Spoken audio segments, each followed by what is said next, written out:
first thing that I'm going to do is remove my old chain.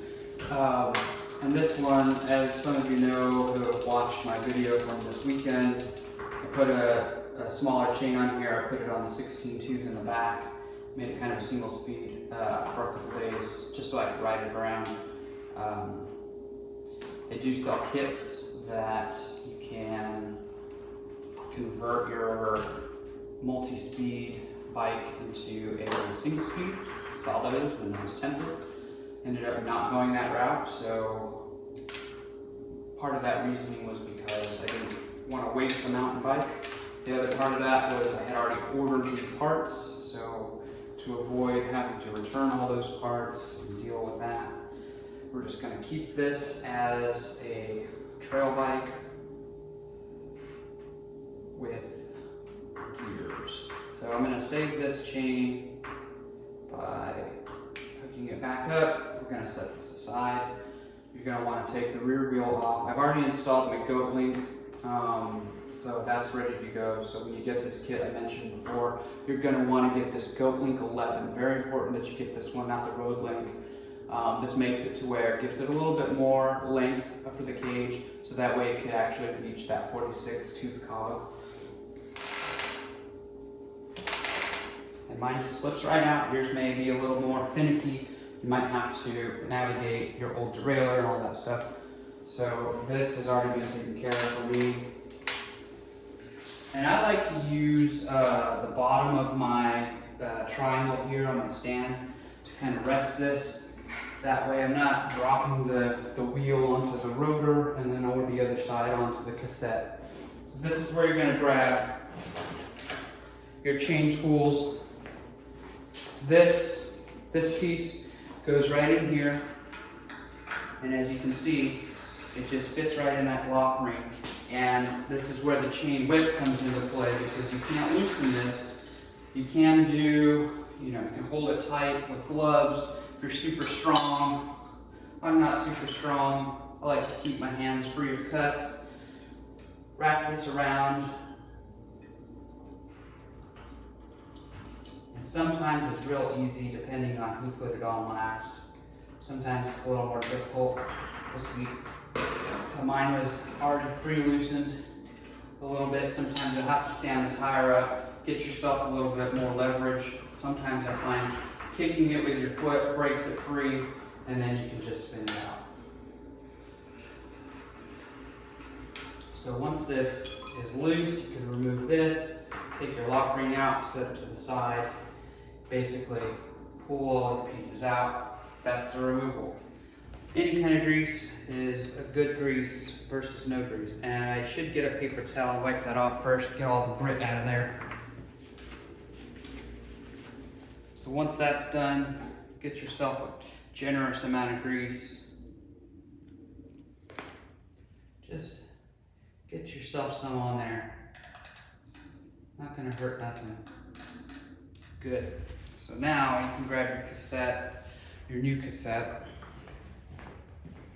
There's a tip that there's this little plastic piece in here, and it kind of goes like this, and it can only go one way. Try to find that spot by rotating it and then letting it fall into place.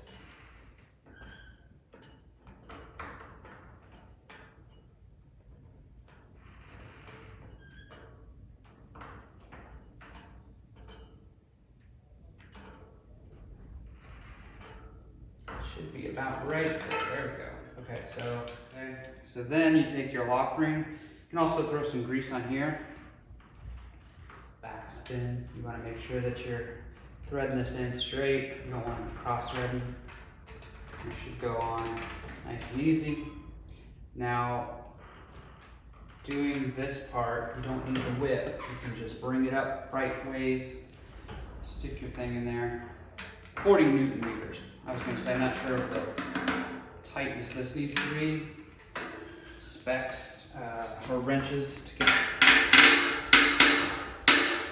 But once it's on there, you're on there. It starts making noise, you're good. So that's it for the install on the cassette. So the next step that we want to do is get our derailleur ready to go. So the actual size is a 5 Allen key to get this out.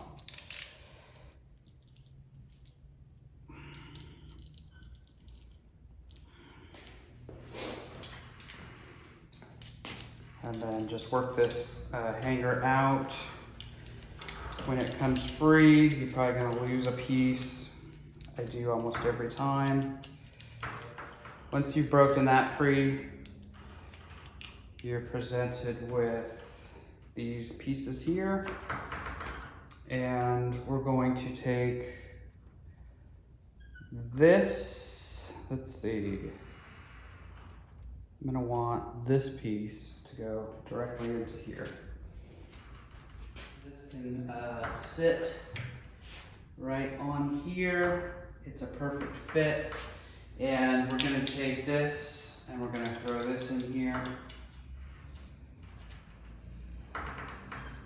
Yeah, that's the right one, never mind. Okay, so once that's on,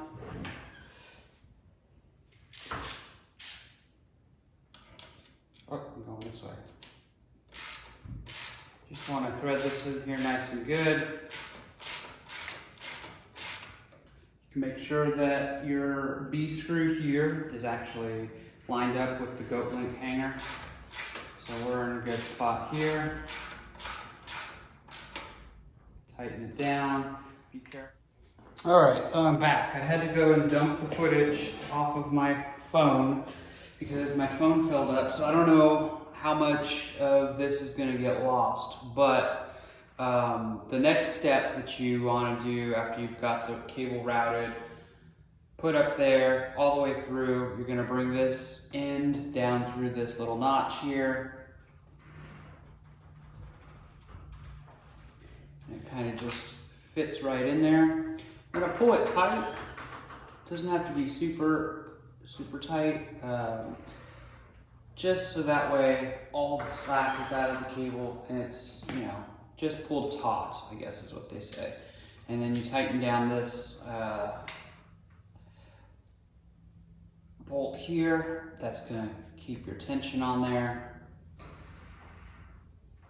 You can go up to the top, test your lever, make sure it's actually doing stuff. Yeah, mine's not bolted down, so you have to hold it. So you can see going through.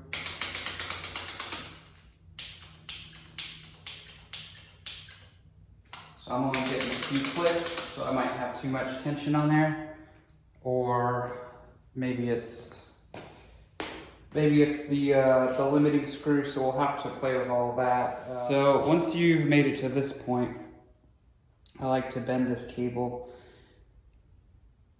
just a little bit, so that way it kind of stays out of the way. Leave yourself enough slack here so you can adjust if need be. We've got the shifter up there on the bars, it's not tightened down. We've got the cable routed through. Next steps, throw on the wheel. So grab your quick release from the floor, throw it in your wheel.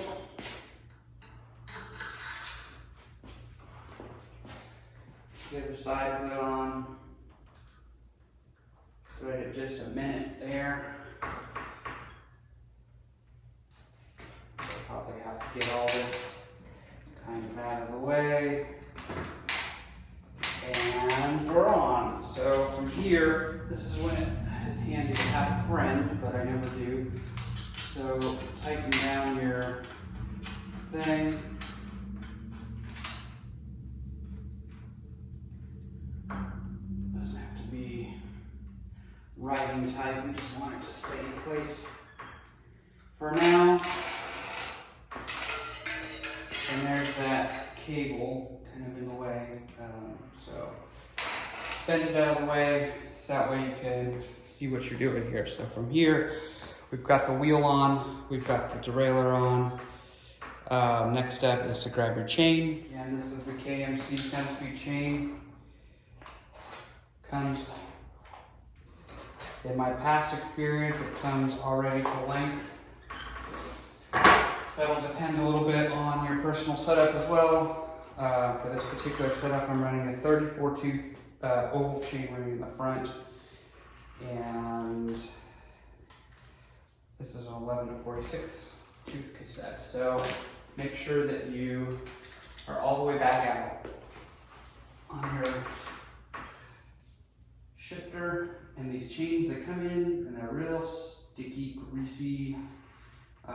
Usually I like to put these in some solution of some degreaser before I put them on, but for the sake of this video, we're just going to put it on raw. And I'm not sure how well this is showing up from the camera's point of view, so I might get a different angle. I just like to rest it there for just a second, and we'll get a different angle here for you to see better. So once that is through, you can kind of feed it through. And you're going to want to have the clutch off while you're doing all this stuff. Anytime you're taking the tire off or doing any kind of stuff with the tire, removing or chain maintenance, you want to make sure that that switch is switched into the off position, and then anytime you're riding, you're just going to have it on all the time. So kind of guide it through there so you can get enough length to meet them up here. This is where your master links will come into play. Grab them out. I like to start by throwing one in one side and the other side. And then put a little pressure. And sometimes this is hard to do, especially with a new rear mech there. The tension of that spring is a little tight, so it's a little hard to get the chain to be brought together. That's where this piece comes in. You may have this on your chain breaker tool. Just a piece of wire.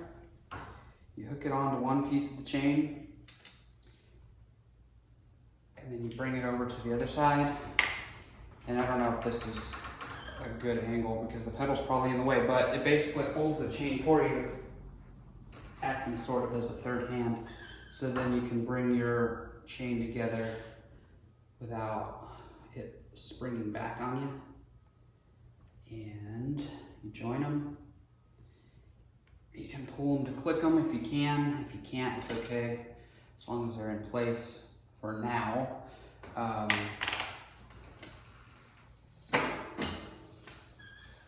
then you can do this. Find the quick link, and it already seated itself, but one thing you can do is you can hold your brake, and this works better on the ground. Put your pedal forward, and it should lock into place. So from here, you're basically done and installed. The next steps are fine-tuning, getting the derailleur adjusted properly for all of the gears. And I think that this one in particular is going to be a little bit different than I've had in the past. It's already trying to shift and everything, so we're going to adjust that if we can. Usually, this is a pretty painful process for me and most other people, getting it all lined up to where it needs to be. So yeah, I'm bottoming out here, and I'm thinking the reason is I'm only about 3/4 of the way on the gauge in the front. What's happening is the top limiting screw is set too low. So I'm going to have to adjust that. And these are Phillips heads. Bring this out just a bit, and then we'll see if we can't get through the rest of the range. So click again before I couldn't. So that's where I want it to bottom out. There might be additional clicks. Maybe not. Okay, so that should be the top. Down one, down one more, down one more, down one more, down one more, down one more, down one more, and almost down. I got it. And I actually, that's where I ran out of gears, so I'm gonna have to also adjust the bottom limit screw as well. So I have already adjusted this top limit. I need to adjust the bottom limit, which is this one here. And I want to bring it out just a little bit. You want to get it kind of lined up to a couple of turns out. And we'll see if it'll shift down into that last gear. Maybe a little bit more.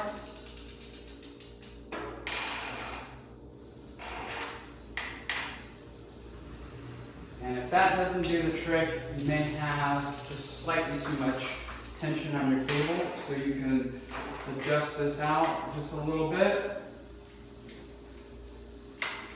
See if you can't get that to drop. Double check that you're in the last gear, and you are. There's still a little bit of tension on there.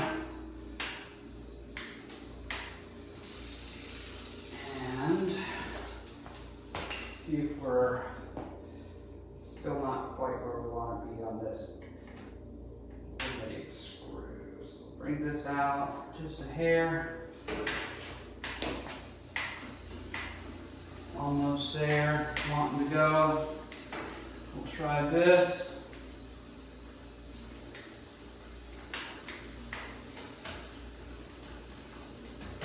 And there it is. So that's the bottom. We're at the first gear or the 10th gear. I'm not sure which way it goes. So we'll shift up one and it jumps 2. Actually 1, 2, go back down. So we might have too much tension there. Let's see what happens. 2, so we want to bring that down. And it's mostly there. We're almost exactly what we want. And that's pretty much it. I'm not going to make you sit here and watch me fiddle with it because it could take 5 minutes, it could take an hour. It just depends on what kind of luck you have when you get one of these. Like I mentioned the last time, I put it on, threw it on, it was fine out of the box. So I'll mess with this for a little bit longer, and once I get it all figured out, dialed in, I'll put some footage of that in the end of the video. But if you've made it this far and you haven't broken anything and you haven't thrown your bike off a cliff, good props to you.